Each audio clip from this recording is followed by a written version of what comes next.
For the 57th year, nearly 600 passionate amateur racers have gathered to select their national champions under a unique format. One race, winner take all.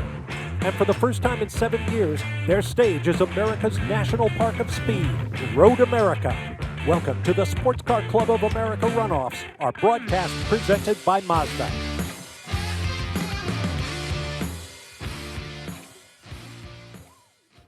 On a gorgeous Wisconsin fall day with so much color in the trees, we are at one of the world's finest racetracks, Road America, and we are approaching the halfway point in the 2020 SCCA National Championship Runoffs. Hi, everybody. I'm Bob Varsha. The class coming up, the Boomers, the Thunder Cars of GT1. Alongside is Larry McLeod, down in the pits, Tom O'Gorman. We've been looking forward to this one, Larry. Oh, the sounds of these roaring machines coming up the Road America Street is just going to be epic. They are going to be pounding this pavement this afternoon. Let's get down to the pits now and get last-minute word from Tom O'Gorman. Good morning, guys. Yes, you're joining me on grid for GT1, the Ground Pounders. I'm a fan of math, so I looked up the numbers. This car, Ernie Francis Jr., with its pole-sitting time, is the 8th fastest car in this event, period, of over 600 cars. This is the 8th fastest of 600. This car is incredibly quick. All of these cars incredibly quick. Over 800 horsepower, under 3,000 pounds. Now, we do have a little bit of a tire war going on. The front pole-sitting car and the fourth place car of Michael Lewis on Goodyear tires, Hoosier tires on Tony Ave's car, and also Dave Rullo. So watch for the way those tires last. Ernie Francis says that they last pretty well in what is a relatively short race. They're expecting to only use about 27 minutes of the time allotted for the 13 laps. That tells you something about how fast these cars go. Now, we'll talk a lot about last year's race because it was an abbreviated affair after an incident mid-race. So I think a lot of these drivers have been planning to come back hoping to get a full race worth of action here at Road America. Beautifully turned out cars. That's Ernie Francis Jr., our tire rack pole sitter. The field is relatively small. We have 16 cars, but they are all great cars. There's Tony Ave from the Ave Racing family. They build cars, race them often out of Maiden, North Carolina. Always a threat. And he was one of the first drivers to get out of the car last year after a long red flag to say, well, wasn't much of a race. Not so much, but it did. Ernie Francis was able to pick up his first gold medal for that young man. Not that it was his first championship, as he's got a string of Trans Am championships at the pro level, but he does like to play here at the amateur level, and he's got some tough competition with the likes of Tony Ave. You can see Mike Lewis is that beautiful black and orange Jaguar in the back of that shot. Mike Lewis has run Trans Am back in the day. That car is a former Trans Am series car. So this is all about drivers with a lot of experience and cars with a lot of experience in this field. Well, and I guess that's my point. This is a redemption race after last year. Everybody wants a full dose of GT1. As you take a look at that Jaguar of Michael Lewis that Larry mentioned, Lewis has already won one class. He won the GT3 category yesterday, and he is eligible for the highest honor in SCCA on-track action, the Super Suite, having won 6 races on the Hoosier Super Tour and winning that championship within a championship. Also the Western Conference champion in the major series. And now he has one task left to perform, and that is to win his class here at the National Runoffs. And given his record, Larry, I'd say that's probably a pretty good bet. Yeah, absolutely. Plenty of championships with him. And, but definitely be a tough, stiff competition here. You look at some of these lap times from qualifying. Ernie Francis, really the class this field in the 202s, but the rest of the field just stacks up behind him with Tony Ave in the 204s, and then it's just tenths between Dave Rullo, Mike Lewis, Cliff Evans, Simon Gregg. It is going to be a tight, tight field. And attrition may come into play in some of these GT classes here at GT1 as well. These are big monster vehicles, but they are in some ways a little delicate. And we've seen around here the curbs are very, very big here at Road America. So you've got to treat these cars with care to keep them going, so that after 13 laps you have a shot to be on the podium. If you're a dedicated race fan, you're going to hear a lot of the names that you've heard during the professional ranks. Certainly Ernie Francis Jr., Simon Gregg, Tony Ave, Michael Lewis, Claudio Burton, These drivers race at the professional level as well as SCCA competition. Gorgeous day. The wind blowing from the opposite direction. You see those flags snapping at the lower left of the picture. That means the wind is going to be behind the drivers, pushing them up this long 4,400-foot straightaway. As if with 800 horsepower, you needed a tailwind Right. up the Road America straight. But then they'll have a little bit of a headwind, I guess, down the back straight into the trap speed section. We should see some trap speeds in excess of 170 miles an hour going down there. It's just going to be amazing display of horsepower. I'm always fascinated when drivers of cars that are state-of-the-art in every way, not just horsepower, but aerodynamics, say, well, there was a wind from behind, from the front, a crosswind, whatever. So I'm a believer. Absolutely. That Jag there that Mike Lewis is running, I do believe that was one of Paul Gentilosi's former cars that he used to run back in the day. And it's not a Jaguar engine under there. That is a Ford engine in that car. As you know, the old relationship of Ford and Jag. That's right. That's the way Trans Am rules are. Whatever the manufacturer's engines are, you can put whatever body you want on it. So that was the rule there. All these Mustangs have one of the Ford motors in it. Any one of these GM, this Corvette here has a GM motor in it. So that Jag, in fact, has a Ford motor inside. Let's sit here and listen to all of these cars rumble onto the racetrack, but it's time for us to take a look at the starting grid for today's race. As I mentioned, Ernie Francis Jr. out of Southwest Ranches, Florida, is our tire rack pole sitter in his Ford Mustang with a new qualifying lap record. Next to him, Tony Avi from Maiden, North Carolina in a similar Ford Mustang. Row 2, Dave Rulo from Heartland, Wisconsin. This will be his home race in a Chevy Corvette. Next to Michael Lewis, the multi-time champion from Ojai, California, in a Jaguar XKR. On row 3, Cliff Eben from Appleton, Wisconsin, another home favorite in a Ford Mustang. And Simon Gray, from Shakopee, Minnesota, in a Chevy Camaro. On row 4, Claudio Burton from my neck of the woods in Alpharetta, Georgia, in a Camaro.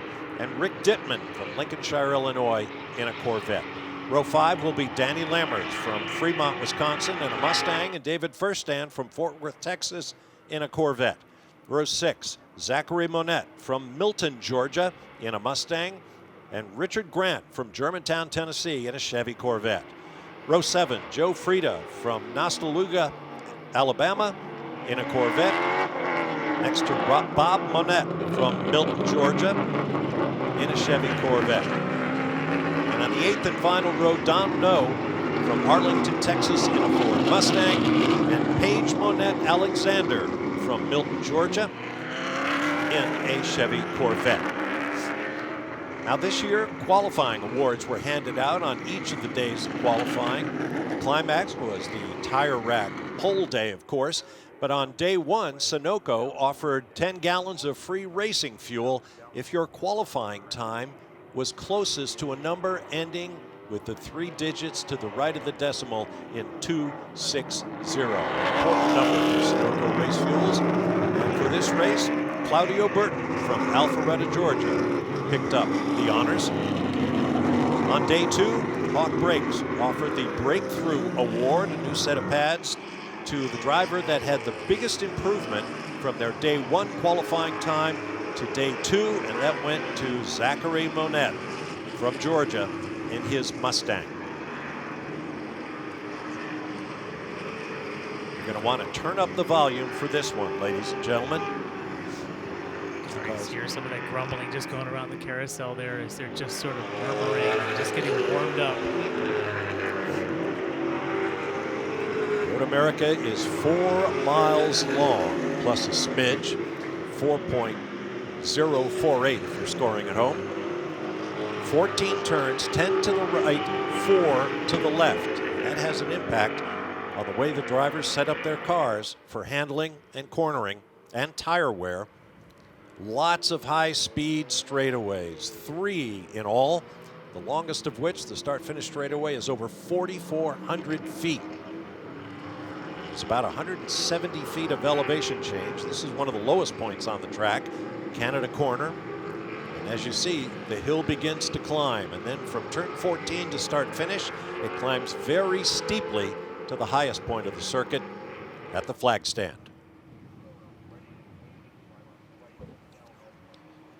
And now we are ready for the thundering GT1 class here as we come to the halfway point of the 2020 SCCA National Runoffs. Look at the field right up on the safety car. These drivers are ready to go, and that moment is coming. Across the front row, lap record-setting Ernie Francis Jr., last year's winner, and Tony Avi in the white Mustang. Green flag waves and we're underway.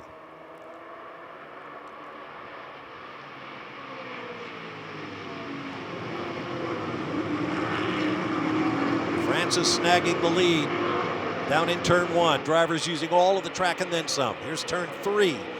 Critical. Whoa, we've got Michael Lewis in the Jaguar going straight on. Keep it out of the gravel trap. Yes, he can do that. Oh, but he gets to the fence. That's going to take some work. And so the most decorated driver in the field is out at turn 3. Oh, that's just unfortunate to see. Just get a little bit of grass there on track left going into 3 here on this first lap. Cold tires. Still rolling again. That's a good sign. Now he's got some work to do, and it should be fun to watch. He's going to have some grass and gravel up in those radiator inlets up in the front of that thing. So hopefully that he's going to be watching his temp gauge. Hopefully he's not going to have any cooling issues. Yeah, we've seen that before this weekend. Meanwhile, the race continues on track.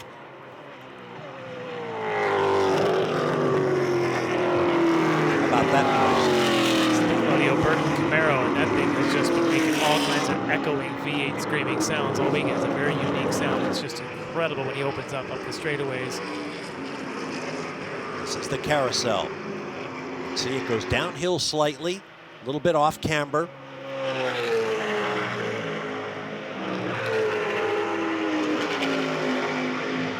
That's the famous kink. Concrete left and right. A little bit of extra rumble strip if you get wide, but you can't go very wide or you've got a big problem.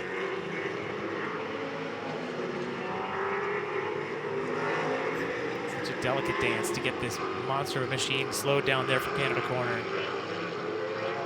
99 is Zachary Monette. Younger of the Monettes, Bob Monette, the elder of the family there with all 3 Monettes, Bob Monette, Zach Monette, and Paige Monette Alexander here in this race. You recognize those red, white, blue colors anywhere. Simon Gregg has been racing for quite a while. A regular in the Trans Am Series.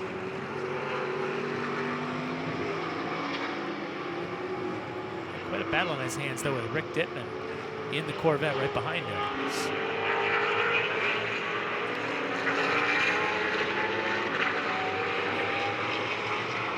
Turn 3. First stand chasing down Zach Monette. First stand in that red Camaro, or red Corvette. Chasing down Monette in the Mustang. Heavy braking here for turn 5, which has been the action corner.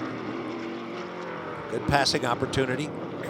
To give you an idea, the speeds are coming in there right now. Ernie Francis Jr. at the front of the field, 171 miles an hour just before the braking zone. They're going into 5. Tony Ave, 175 miles an hour.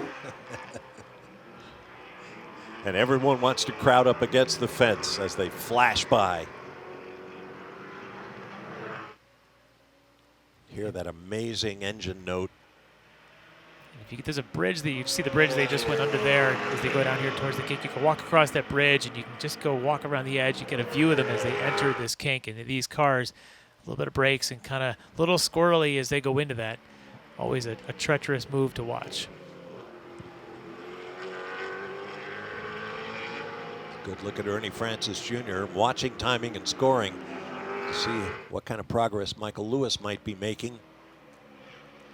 He's currently about 28 seconds behind Bob Monette for next to last. Such a disappointment to see Lewis out of the race on lap 1. That just looks fast. It just covers so much ground so quick, and you know, we just watched the B-Spec race, just sort of the other end of the spectrum when it comes to speeds. I mean, no less exciting when it comes to the actual racing action, side by side, nose to tail the whole time, but the speed delta is just tremendous.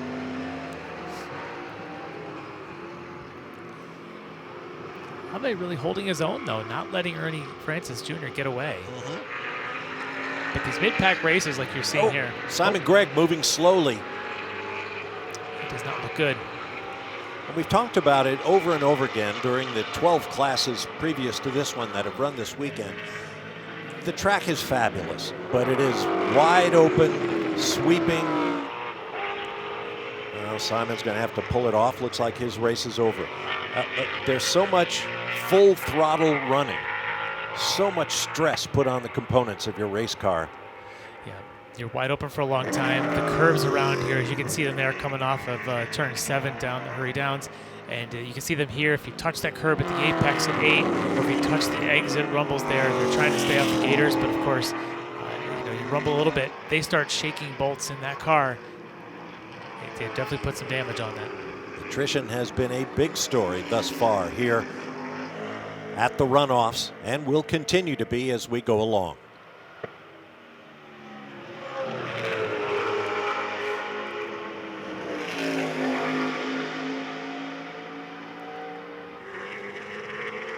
Thundering down from the kink to this Canada corner, turn 12 at Road America. Number 31 is Dave Rouleau in his Corvette, trying to keep Cliff Eben behind him in a Mustang. Battle of two Badgers. Rouleau from Heartland, Wisconsin, Eben from Appleton. Right around the corner here. Love to see the hometown folks. Obviously, they get a lot of traveling, getting out and running some of the Pro Series and things, but coming back here to this just world-class, fantastic racetrack and putting on quite the epic battle. And I know, mentioning the Wisconsin roots here, Tony Ave listed as made in North Carolina, but born in Hurley, Wisconsin. So there's even some ties there to this upper Midwest here in the land of cheese. 4 miles around, 650 acres roughly. Lots of room for folks in this pandemic era to come out and separate themselves and watch great racing. The track built out of a former aggregate facility where they dug out all the rocks and stones that are a part of the Kettle Moraine deposited there during the Ice Age, and they made a handy aggregate to build roads and railway foundations here in eastern Wisconsin. In fact, the Elkhart Lake Sand and Gravel Company was run by a man named Cliff Tufte. And when racing on the roads, the public roads that is, was banned back in the mid-50s, he decided he would lay out a racetrack here on property owned by his company. And that became Road America. The layout has not changed since it opened in September of 1955. It looked like a problem there after a great dice through turn 5. The 99 of Zach Monette has slowed. Meanwhile, this battle continues. Rouleau and Eben. Yeah, right now, they are looking at provisionally in the 3rd spot, trying to fight for that podium, but Zach Monette looks like his day is done. Oh, it's so frustrating. So many cars have suffered mechanical issues. Yeah, this place is not very forgiving. You know, it's 4 miles around.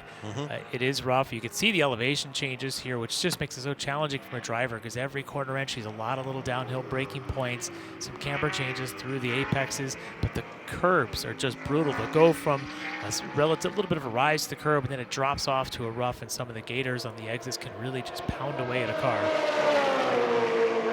Now we talk about speed, like this massive straightaway, full throttle, but there are corners slow enough to require running down through that gearbox and up again on your exit, and that puts strains on the driveline. Right now, I'll tell you what, Eben is putting all the pressure on Dave Rouleau, and Rouleau is really withstanding that pressure very, very well. So we got Rick Dittman now and Dave Lammers having their Ford versus Chevy battle. Yep, and that's a position change when they cross start finish, which is where our timing and scoring takes place. It was Dittman ahead of Lammers, who has obviously made the pass in his Mustang.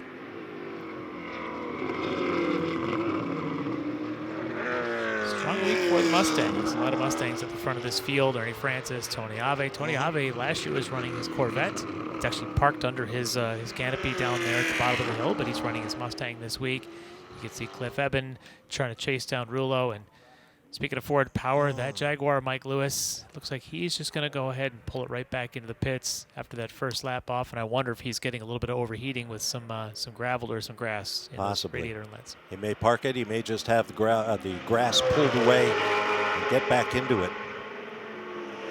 This battle, these guys have just been attached. The cars just look fabulous. I mean, yes, they're profiled to look like a Corvette or a Mustang, but they sit so low to the ground. The wide fender flares for the big tires, wings on the back. I mean, these are purebred race cars. A fitting cousin, if you will, to the mighty Trans Am series that raced here for many, many years at Road America. And continues to today. It's just built for cars like this. These long straightaways, this wide type of track, 4 miles around. Absolutely built for this kind of horsepower.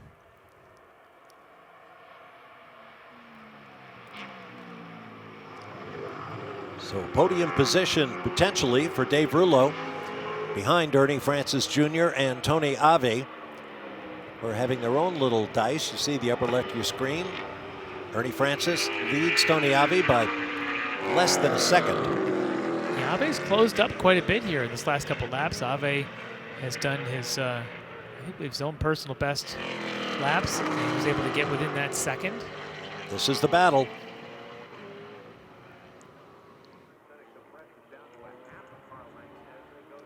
Whoa. Ave getting tail happy. You can't get off that rumble strip, or you can use it and the extra pavement that you see down there in turn 8. But when it ends, you've got dirt, and repeated passing by race cars over that dirt has dug holes and ruts in them. And it can really unsettle the car if you do any agricultural racing. Well, keep in mind, these two are on different tires. You got Ave on the Hoosiers, and Francis is on those Goodyears. And I'm starting to wonder now, as we raise a halfway point, if perhaps the Hoosiers are starting to come in a little bit, allowing it to chip away. Squirming under braking, Ernie Francis Jr. leads Tony Ave in the GT1 class here at Road America.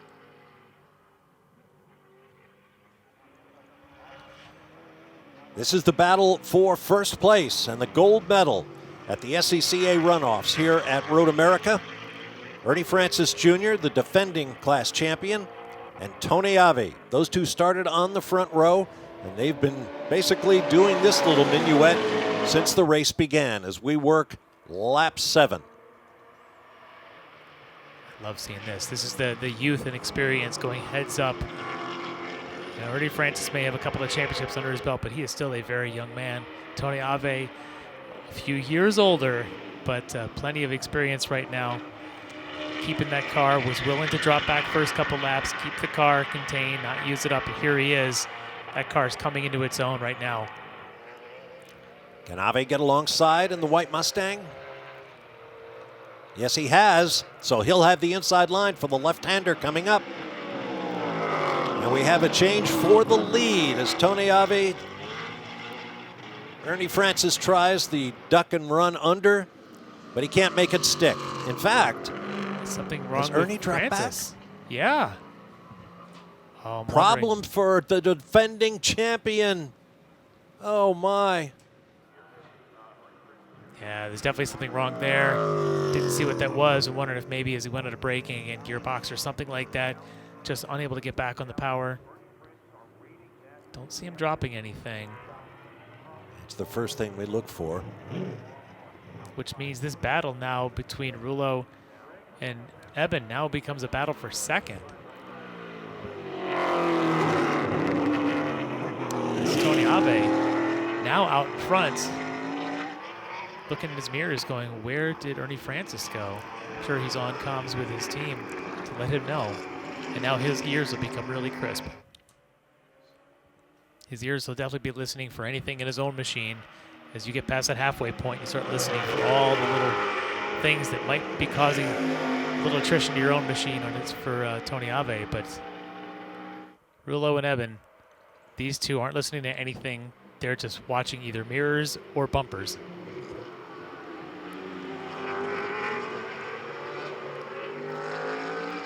Climbing the hill through turn 13, where the Billy Mitchell Bridge once stood until 2006 when it was removed.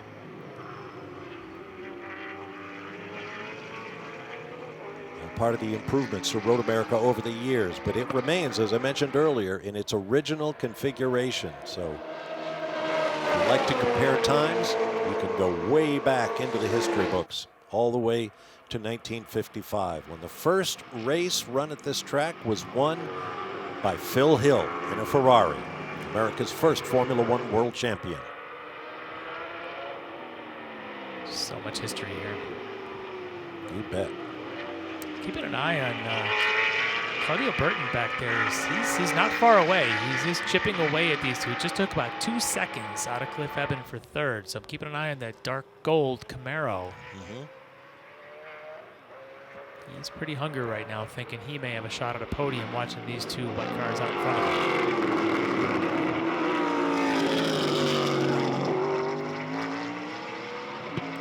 The order is Ave, Rulo, Eben, then Claudio Burton, as Larry mentioned, Denny Lammers, David Furstand, Rick Dittman, Joe Frieda, and then we'll have Don No as Ernie Francis Jr. continues to fall down the order, and then Bob Monette. I wanted to finish that top 10 quickly before it changed in case we lost another car. It has been phenomenal this weekend, the wear and tear. Yeah, it really has. This is an unforgiving place for mechanics. You can see this racing surface has a lot of age to it. It's a kind way to say it's a bit worn. Sometimes racers like that. They don't like the idea of repaving tracks that they have all worked out in their setup books. You lose the character sometimes. Sometimes a lot of that character is out there with a little bit of the wave to it, a little bit of the bumps and the creases, seams, because then you've got that veteran knowledge. When you go to a new track, you don't need 3 days of practice. You can go out there on just that first qualifying session and put your lap down because you know where all those seams are. Right. And then when it rains, you know where that line is.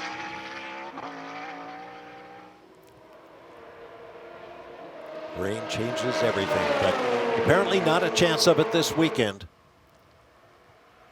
No chance for rain or snow, which a few weeks ago, in October in Wisconsin, you just never know. But boy, the weather gods are shining brightly on us here.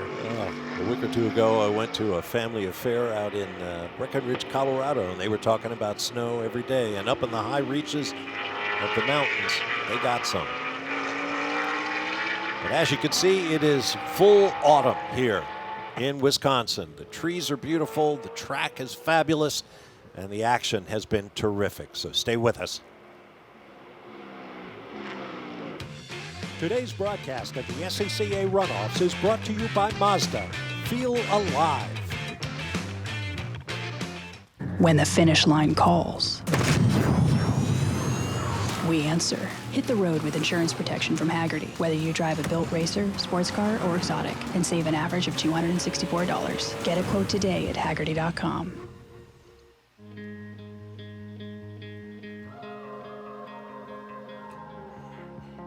It's happening more often, and that's not surprising. People are getting lost to find themselves. And discovering the best part is often hidden in the journey along the way. The first ever CX-30. Performance that inspires with available iActive all-wheel drive.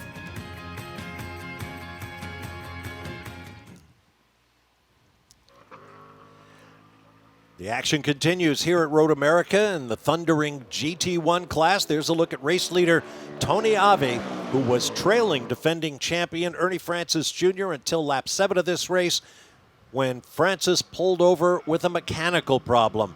Ave assumed the lead, and he now has about a 24-second gap ahead of second-place man Dave Rulo, who has mirrors full of Cliff Eben for second place. Then Claudio Burton Denny Lammers, David Fursten, Joe Frieda, Rick Dittman, Don No, and Bob Monette, your top 10. Here's that battle between Rouleau and Eben.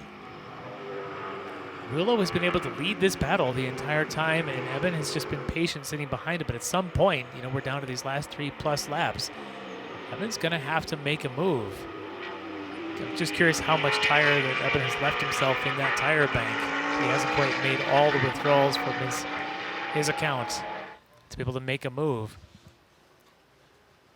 Eben seems to have the higher trap speed. Of course, he's been in the draft most of the way. I talked earlier about Claudio Burton in that gold Camaro behind him. He seems to have just a hair less power than this grouping, so he doesn't quite have the straightaway legs to keep up with him. Though as it gets to the twisty bits, he's able to make up some ground. He's just not close enough here unless these two start to really start to battle it out, and then maybe he'll gain a little bit. But right now, Eben kind of waiting to see what kind of move he makes. Does he have enough data sitting in the back of Rouleau for the last 9.5 laps to be able to make a move here in these last 3? Tire marks those things leave down coming here through turn 8. If you're just joining us, we should also mention that many-time class champion Michael Lewis suffered a problem in his Jaguar and went off at turn 3 on lap 1, taking with him the possibility of an 11th national championship and a 2020 Super Sweep of the Hoosier Super Tour, the Majors Series, and the Runoffs. Right now it's about these guys. Tony Ave out front, that gap shown at 24.7 seconds. Rouleau and Eben fighting over the other 2 places on the podium. And as we've seen race after race, it's long from over. And these two are saving their best for last, as Rouleau is putting in his personal best sectors here, 10 laps into this race. And he's going to need it because Cliff Eben is just hot on his tail. And then Eben puts in his personal best 3rd sector. So these two are not giving up. Claudio Burton lost a little bit of ground there, so he may not be much of a factor here. It's going to come down to Rouleau and Eben for that 2nd step silver medal.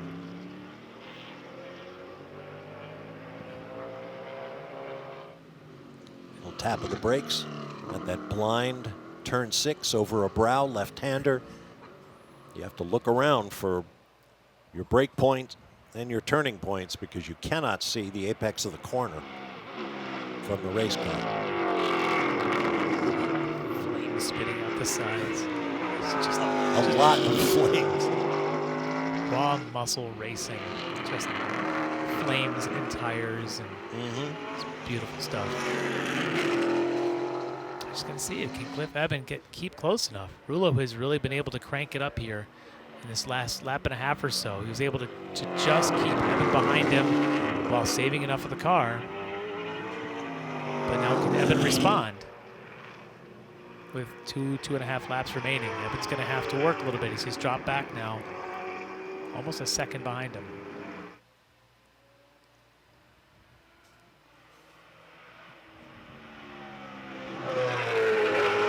Flashing off through the kink. Problems down in, is that Canada corner for number 28.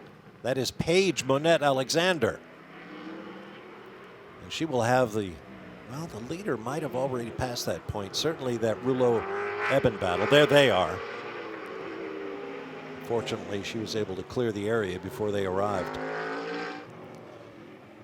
So as they come around to complete lap 12, your leader remains Tony Ave.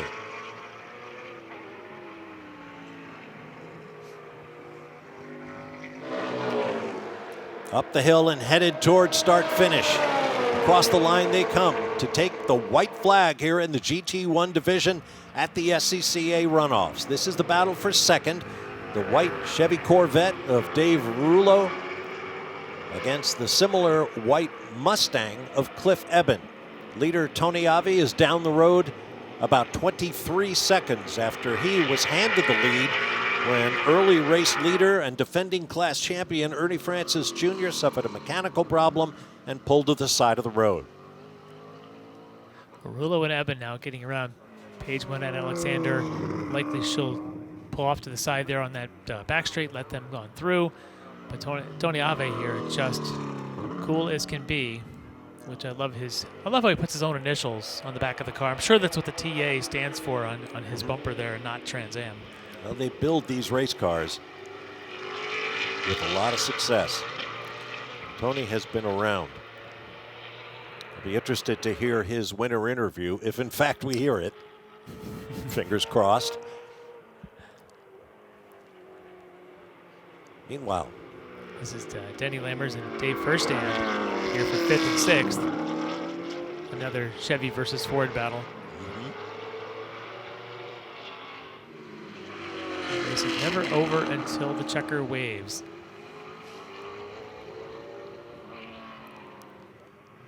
There's Ave. That splitter on the front bouncing as he touches the brakes and the weight shifts forward in preparation for the turn in at turn 14. Up the hill he comes one more time and to the checkered flag as Tony Ave grabs the gold medal here. Oh, I beg your pardon. Have I done it again? That's the white flag. There's a reason for that, but I won't bother you with the explanation. We've got one to go. Tony Ave remains unflustered, unlike me, up at the front. Here comes that battle between Rouleau and Eben. Now, does Eben have something for him? I was about to say Rouleau, as you mentioned earlier, Larry, had pulled away. Eben was able to pick up about a 10th on that lap 12, but he's just not quite close enough to make a move. He's going to have to just get a little bit closer. And Furstand here on the back of Lammers for 5th is going to have to be doing the same thing as they're coming off of 14 heading up that hill. So Furstand and Eben are both in the same mindset here to pick up that one spot if they can.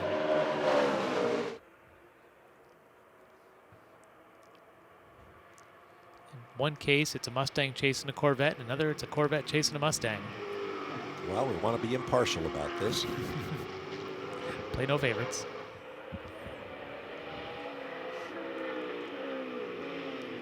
Another pair of great-looking race cars. They all make great sounds.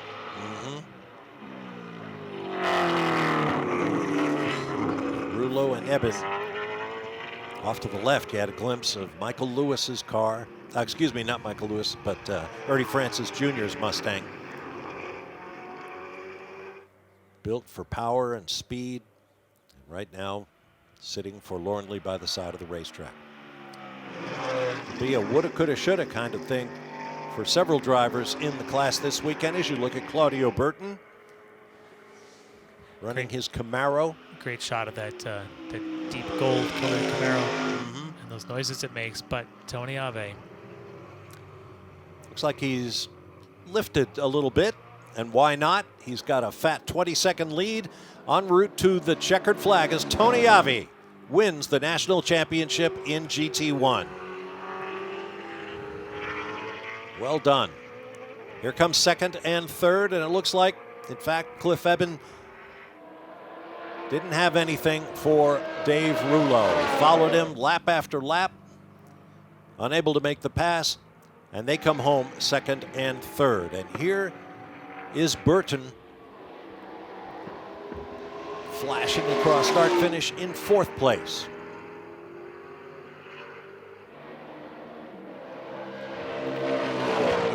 Is Paige Monette Alexander down in 10th place.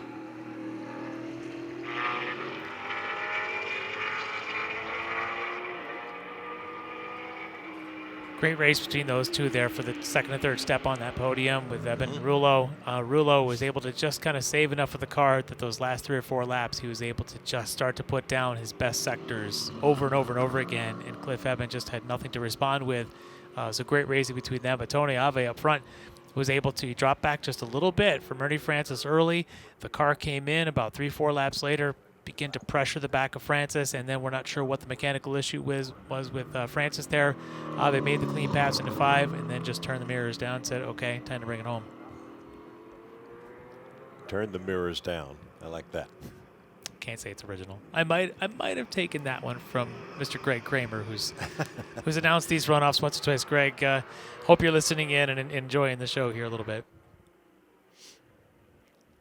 For Tony Ave, this is just his second gold medal. With all the success he's had over the years, just his second gold, his first since 2007. Wow.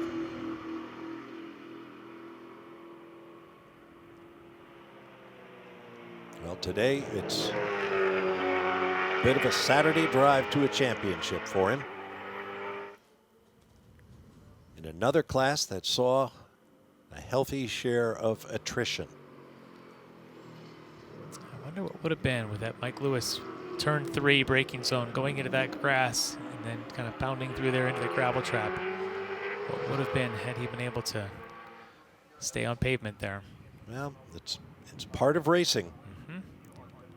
Someone once said that's why we run the races, to see who can finish and who can finish first.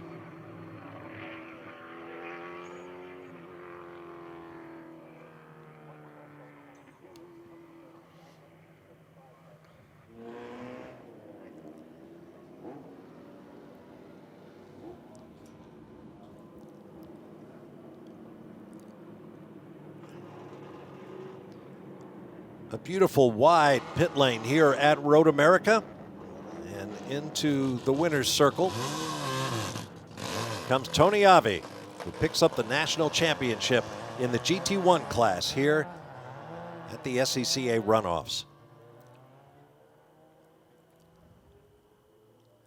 A wide pit lane for probably the widest car that will roll down that pit lane this week. But plenty of racing still to come. This is our 13th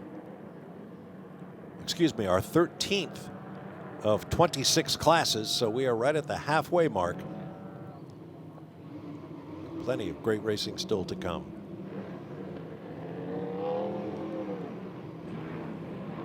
The 31 of Dave Rouleau is now in place, and we await Cliff Eben,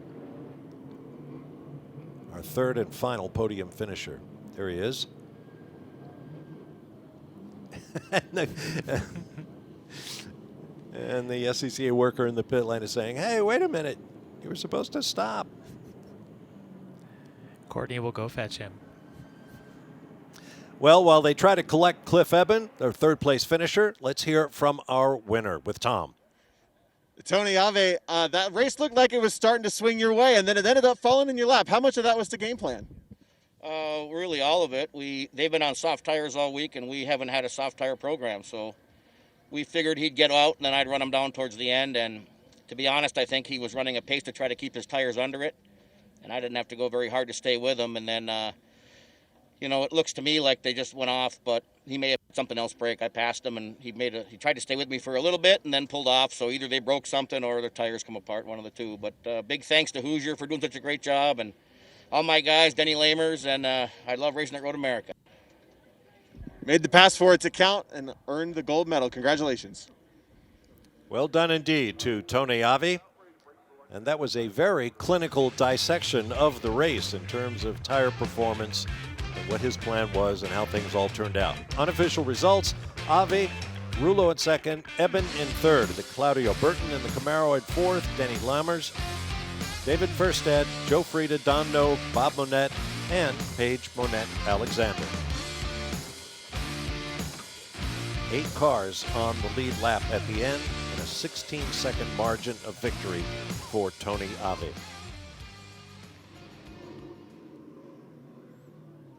Ave pulls away for his traditional SCCA runoffs. Checkered flag lap of honor. Let's get back down to Tom. Dave Rouleau, it was a battle for the bronze. It became a battle for the silver, and you kept the pressure on, but you kept your cool. Yeah, it's a good time out there. I want to thank my crew, my family, my wife. Hoosier Tire was great out there. They lasted strong the whole race, so had a fun race with Cliff there and brought her home in second, so we're happy. Congratulations on the silver medal at Road America. Thank you. Congratulations indeed. And this will make a nice picture. Nothing like the 14th lap for that driver getting to throw that checker around. Yep. Very much a runoffs tradition here. And sometimes the cars are festooned with crew members. Not much of a passenger seat in a No, GT1 there car, isn't. though. These are slick. They're trying to cling to a surfboard with wheels. But we'll no doubt see some more memorable 14th laps.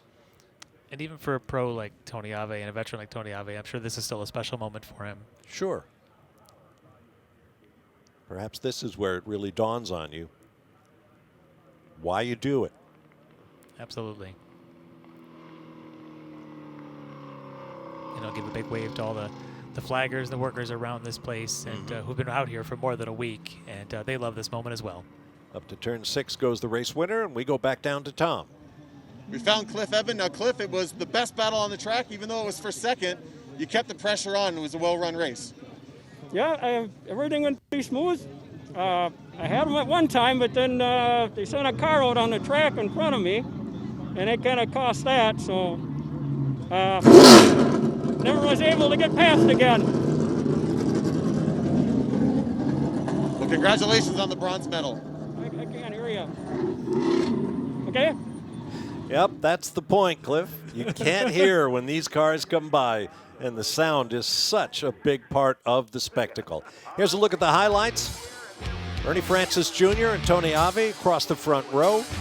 Francis, the defending gold medalist in class, took the early lead as those behind battled to stay on track. And there you saw the Jaguar of Michael Lewis, a multi-time champion who gets into a problem in the braking area for turn 3, bounds across the gravel trap, noses into the wall. He was able to extract it, but then had to pull aside. His mechanical problem was terminal. As it was for this man, Ernie Francis Jr., and his battle for Tony Ave, or with Tony Ave, I should say, was over, and Ave cruised from there for nearly half the race for the victory. And a great battle for second place between Dave Rouleau and Cliff Eben. A pair of Wisconsin Badgers went to Rouleau. Well, that was GT1, but plenty of action still to come. Congratulations to all of our podium finishers in class and to national champion Tony Ave.